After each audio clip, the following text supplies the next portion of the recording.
Hello everyone.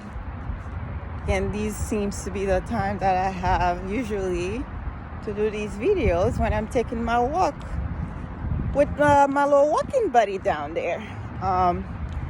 So this is more of a question, since the whole natural hair product, I don't want to say movement, but awareness started, that hair type has been one of the main things that most of us have focused on when it comes to trying a product, when it comes to looking for a product.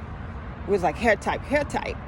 But I think over time, many of us have come to realize that hair type is not necessarily the main determining factor in finding a good product.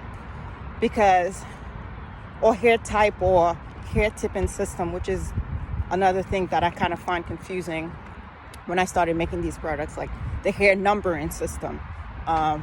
Because as like curly hair, especially curly hair of like Black people, I feel like it's so diverse that a lot of us hair cannot and does not fall in one category. Like I'm one of those people.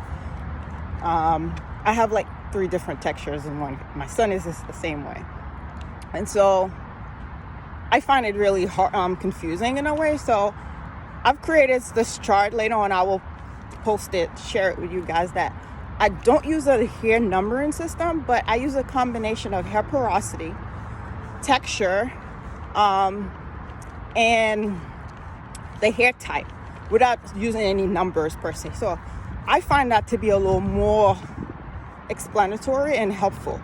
But at the end of the day, when you're looking to use a product, to find the right product, you want to focus on your hair porosity, because your hair porosity is what's going to determine if the product is heavy, whether it's going to work for you or not. And so another misconception that a lot of people have, especially those of us Black, with curly or coily hair, we think heavy oil is the solution, heavy oil. But it's not. Even if you have high porosity hair, you still don't want to use oils that are too heavy. You want to use them heavy enough that it helps penetrate your hair, but too much of it still end up being an issue. So, but anyway, so it's more like, how many of you guys find the hair numbering system confusing and not useful? Raise your hands.